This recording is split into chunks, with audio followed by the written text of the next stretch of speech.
another episode of George Reviews. And we got a special doubleheader tonight, or today, or whenever you're watching this. A doubleheader, a yin and yang, so to speak, of greatness and abysmal. It's the best way I can describe it.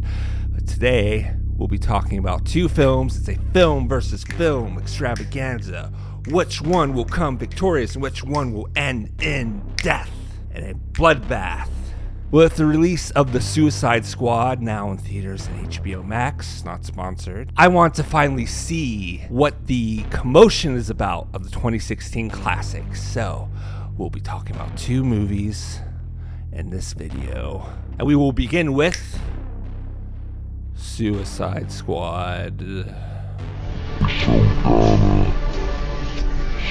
Squad. Suicide Squad.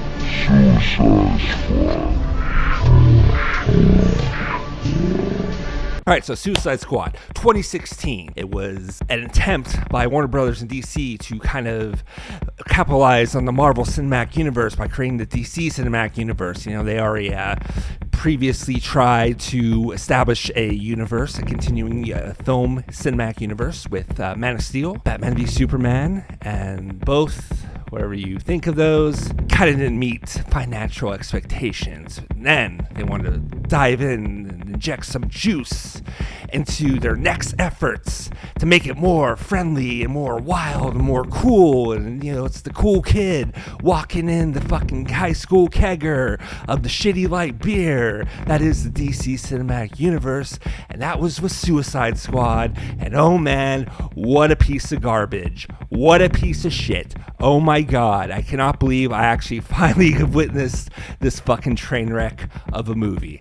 Let me tell you. So, you got Suicide Squad, the concept, the Rubik's Cube synopsis of the movie is just bad guys that have to save the world. No, it can't be Superman, because he's dead, spoiler alert. It can't be Batman. It's gotta be the bad guys.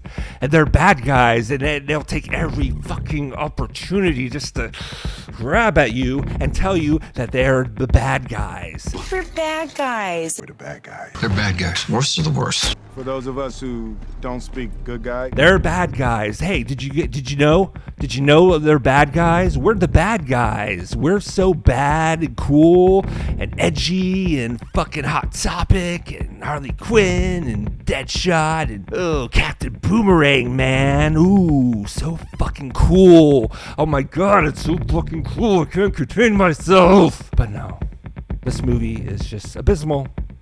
It is everything I thought it would be in terms of its terribleness, in terms of its flaws, and in terms of just being a complete waste of time. It definitely lives up to its reputation, its bad reputation. I know there are fans that like this movie, and I don't know why anyone would enjoy this. I certainly wasn't. It was a fucking slog, a drab, disgusting, just nothing. This movie is nothing. It does not deliver any kind of excitement or feeling or emotion. I am acting more over the top than the over the top cringe. That is the only thing that this movie gave. It's fucking cringe. I know that's an overused word, but I want to say it anyway. This movie was fucking cringe. It's just, it tries to do so much. It tries to cram in. It gets, you know, it's like a fisting, you know, it's just trying to cram in and try to shove so much shit up the ass. So much so that it just adds more and more and more until it cannot take it. And it explodes, and drab colors and bad lighting and bad cinematography and bad performances.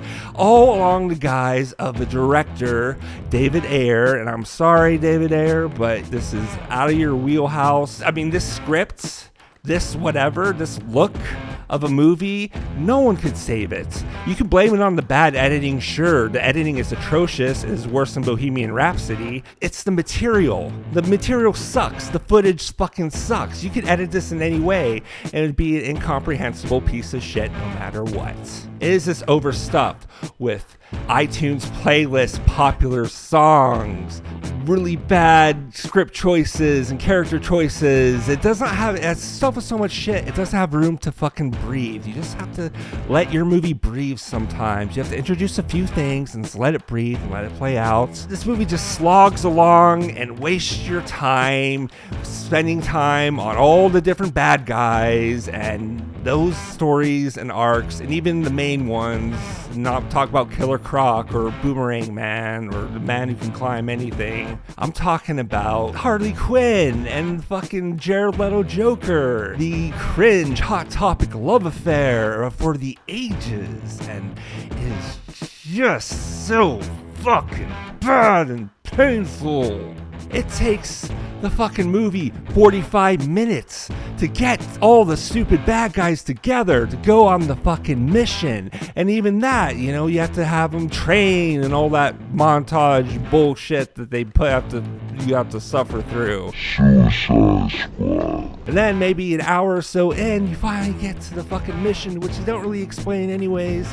There's just a witch and she's bad. I was looking through my phone for the most part during this. I was following it. I'm familiar. I've seen all the reviews of the great YouTubers that I follow, and I would recommend those videos over mine even. I'm not going to touch on everything that is wrong with Suicide Squad. There are better videos for that go way more in depth with really great editing and just comedic timing, and that's not what this video is. This video is just kind of punch down and punch up, because we have a terrible movie and a really fun movie, and they're basically the same, but it really shows you what a good director can do and what a hack can do.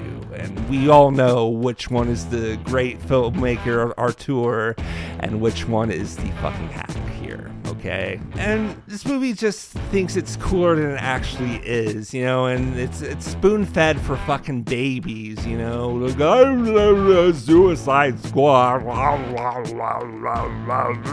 And full disclosure, I have not read any of the comics. I don't care. I'm looking at these strictly as what they are, what they present in the movies, respectively, from Suicide Squad and the Suicide Squad. I just want to get that very fucking clear. People think this movie is more intelligent and more substantial than it actually is. There's no substance. There's even no style. The style is just shit. The drab color mix is just terrible. Whoever color corrected this movie should be fucking fired and never work in Hollywood again, because oh my god, what a piece of puke on screen for 2 hours and 2 minutes. Yes, I count the runtime. I'll check in runtime every 10 fucking minutes just to see when this fucking nightmare would end. And also just to see where things are going with the inciting incident, where the act breaks were, and if you're going an hour in and you're just getting into the second act, which to me, that's kind of what felt was going on with Suicide Squad. All in all, Suicide Squad lives up to its bad reputation. As I've said, it wasn't as worse than I was expecting. I wasn't expecting anything. I kind of knew what I was going into, and I only had my own time to waste. But I really wanted to watch Suicide Squad before I got into the Suicide Squad, because sometimes you fall and then you kind of rise, and that's kind of the arc these movies have in common, is a terrible fall, falling flat on its fucking face, open bruises, open sores, to something that is more respected, more that respects itself. Suicide Squad does not respect itself, but the Suicide Squad is a different story. So let's talk about that. This year's The Suicide Squad, written and directed by James Gunn.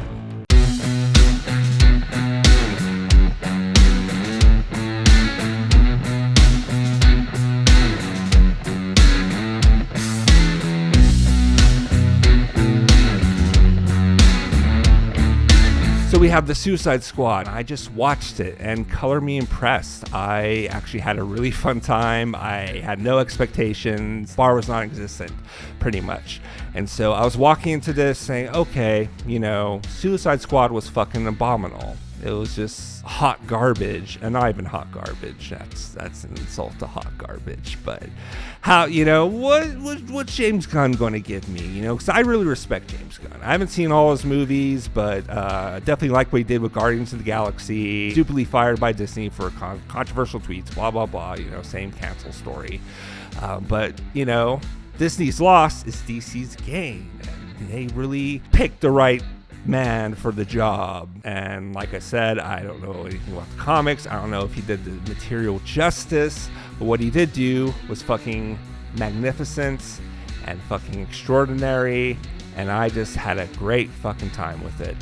It was entertaining, funny, it was bloody, it was violent, it had heart. It had a genuine kind of heart to it, not the kind of cheesy, kind of fake, sentimental bullshit you see in most mainstream Hollywood movies. It had a lot of heart. It really brought that in a very genuine way. I really felt that. And the characters, it's all about the characters. I like to say time and time again, if you don't have good characters and good actors diving into the skin of those characters, your film has no hope.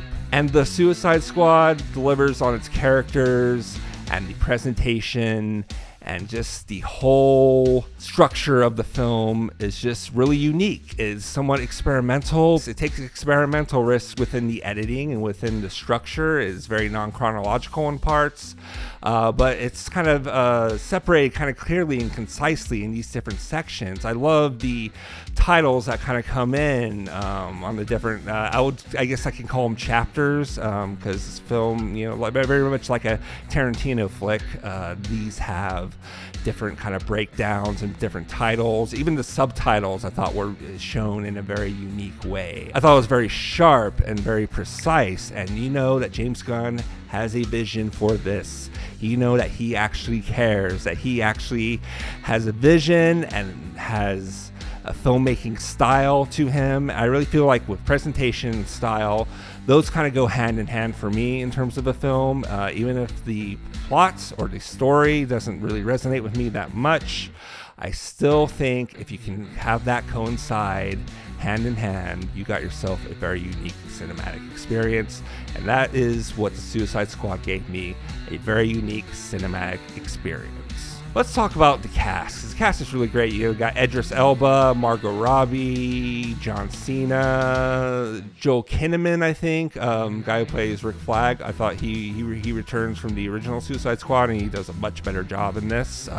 He actually has some great direction to work with, which is always good. And you have the rest of the cast is great too. I really feel Idris Elba really carried this thing for me. I thought his character really led all the other characters. I also really enjoyed Margot Robbie as Harley Quinn. I didn't really enjoy her so much in Suicide Squad. I liked her mannerisms in that movie, her smiles, the way, she just kind of moved.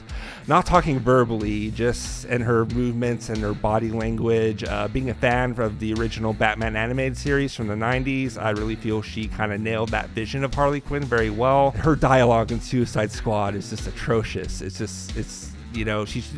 try to be jokey and funny, but it just falls into hardcore cringe. Love your perfume. What is that? The stench of death? As far as the plot for the Suicide Squad, it's pretty basic, pretty much similar. Like I said, these are different parallels of the same story, told in a different way. Obviously, James Gunn succeeds where David Ayer really fails. And really, this goes to show, having a visionary filmmaker who has a sense of style, who has a unique perspective, who uses the camera to its advantage, uses the editing and the movement and the pacing. The pacing is probably one of the most strongest aspects of this movie. It is just so strong with all the different chapters going on, all the different kind of segments of the film. You never really get bored. There are parts where it gets a little too exposition-y, but it does it in a very entertaining way, and you really kind of get to know each character, large and small. They really kind of come out and have their own backstories and almost have their own kind of arcs too. Every character kind of gets their own moments, and there are a lot of characters, but it doesn't bog down the movie's runtime or pacing too much. They really take turns with each of the characters, and everyone kind of has their journey. And I really feel like, at least with the main Suicide Squad team that we follow, I really feel that each character in that that team.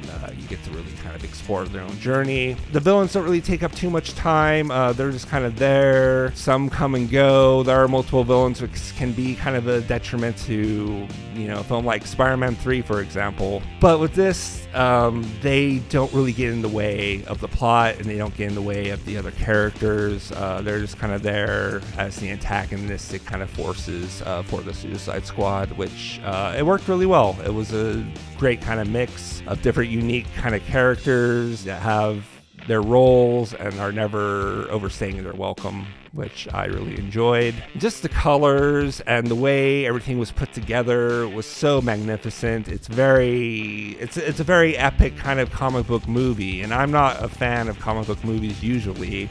With the exception of Batman or Spider-Man, I really don't follow the Marvel Cinematic Universe. I barely follow the DC Cinematic Universe, but this one looked really interesting from the original teaser that we got last year, and that really gave a taste to what this movie's potential could be. And this movie really delivers on its potential and its characters. As far as plots, it is pretty basic.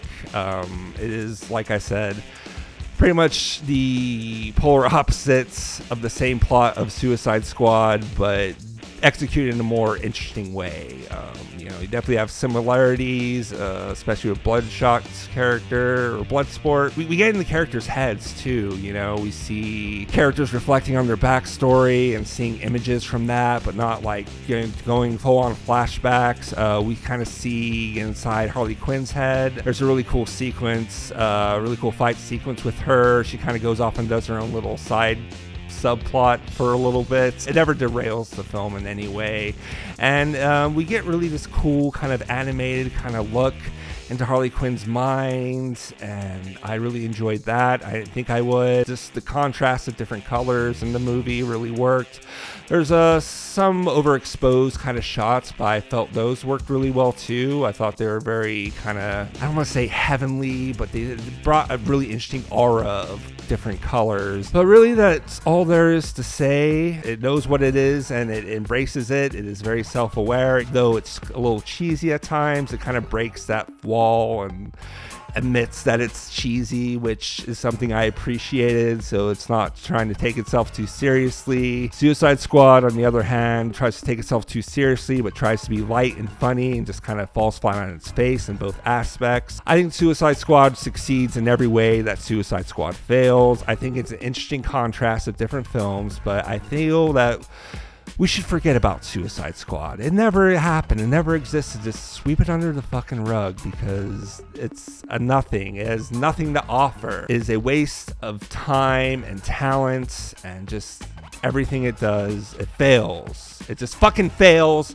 so fucking hard. And I sat through it, and I take personal responsibility for it wasting my time, and I'm sorry if it wasted your time. That's how it is with movies sometimes. Sometimes you get great ones, and sometimes you get really dog shit. But it's a good to experience and look at these as kind of train wrecks. Like, Suicide Squad is very unique in its badness and the overall abysmal failure that it is. It is a spectacular failure. It is vulnerable and all its different flaws, and it embraces that, and it knows it's bad, but tries to be good anyways, and then it fails again and again and again. But as far as ratings, Suicide Squad gets nothing.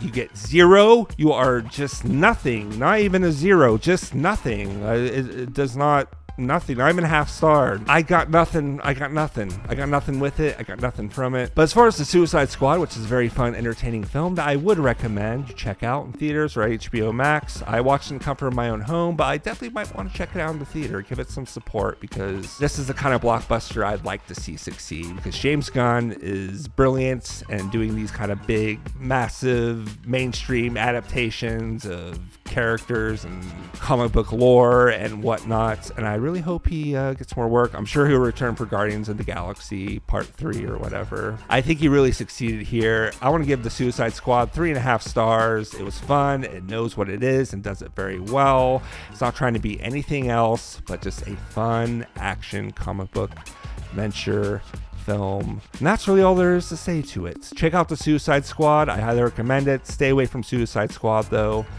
Believe me, if you haven't seen it, just you live in ignorant bliss.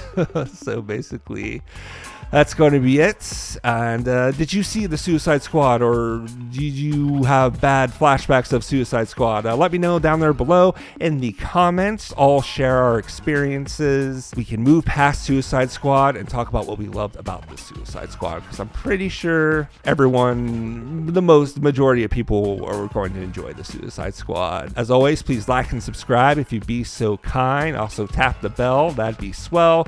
Get notified for all these videos. And again, my name is George Ray. I want to thank you for tuning into this review. Please remember to stay calm, keep cool, keep chill, embrace great cinema.